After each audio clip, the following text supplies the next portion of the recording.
ভারত পাকিস্তান পাল্টাপাল্টি উস্কানিমূলক আচরণে এমন পরিণতির আশঙ্কায় ছিল জনমনে। পাকিস্তানের 9টি অবস্থানে ভারতের ক্ষেপণাস্ত্র হামলায় অন্তত 26 জন নিহত হয়েছে, আহত অন্তত 46 জন। যদিও ভারতের দাবি অপারেশন সিন্দুরের আওতায় হত্যা করা হয়েছে অন্তত 70 জনকে। অন্যদিকে ভারতের ব্রিগেড সদর দপ্তরে ক্ষেপণাস্ত্র হামলা ও 5টি যুদ্ধবিমান ভূপাতিত করার দাবি করেছে পাকিস্তান। এছাড়া কাশ্মীরের নিয়ন্ত্রণ রেখায় গোলার আঘাতে নিহত হয়েছে ভারতের অন্তত 10 জন। ভারত পাকিস্তান পাল্টাপাল্টি উস্কানিমূলক আচরণে এমন পরিণতির আশঙ্কায় ছিল জনমনে। এবার গুঞ্জনকে বাস্তবে রূপ দিয়ে বসল ভারত। এতে শুধু পাকিস্তানেরই ক্ষয়ক্ষতি আর প্রাণহানি হয়নি, পাল্টা হামলায় আক্রান্ত হয়েছে ভারতও। জম্মু কাশ্মীরের পেহেলগাঁয়ে সন্ত্রাসী হামলার পর থেকেই দুদেশের হুমকি আর মহড়ার সংঘর্ষের দিকে মোড় নেয় বিশ্ব নেতারা আক্ষেপ প্রকাশ করে সর্বোচ্চ সংযমের আহ্বান জানালেও শুনবেন কি দুই দেশের রাষ্ট্রপ্রধান আর সামরিক কর্মকর্তারা? গত 2 সপ্তাহের গুরুতর আশঙ্কা সত্য করে স্থানীয় সময় মঙ্গলবার দিবাগত রাত 1:44 দিকে পাকিস্তানে হামলা চালায় ভারত।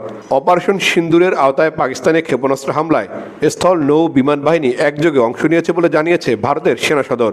ভারতের পক্ষ থেকে দাবি করা হয়েছে বেসামরিক মানুষের ক্ষয়ক্ষতি আমলে নিয়ে হামলার লক্ষ্যবস্তু ছিল মূলত তেহরিকে তালেবান পাকিস্তান সহ জঙ্গি ও সন্ত্রাসীদের ঘাঁটি।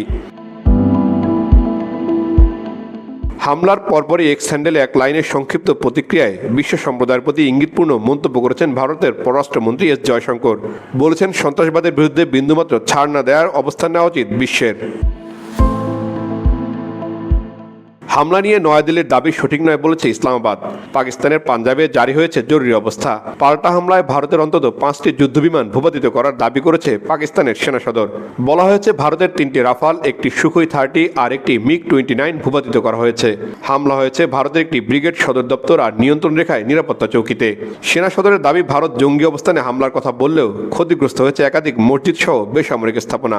আজাদ কাশ্মীরের মুজফ্ফরাবাদ ও পাঞ্জাবের কোটলি, ভাওয়ালপুর সহ একাধিক স্থানে হতাহতের মধ্যে নারী ও শিশু রয়েছে। একে স্পষ্ট আগ্রাসন আর জাতিসংঘ সনদের লঙ্ঘন বলছে পাকিস্তানের পররাষ্ট্র দপ্তর।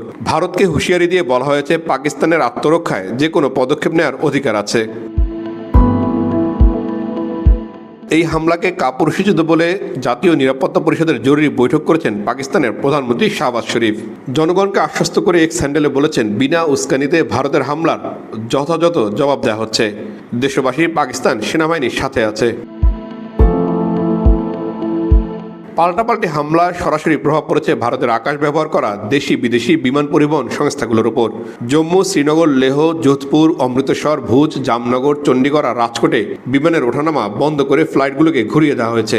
যাত্রী ভোগান্তির জন্য আগেভাগেই নোটিশ দিয়েছে স্পাইসজেট, ইন্ডিগোর মতো একাধিক বিমান পরিবহন সংস্থা।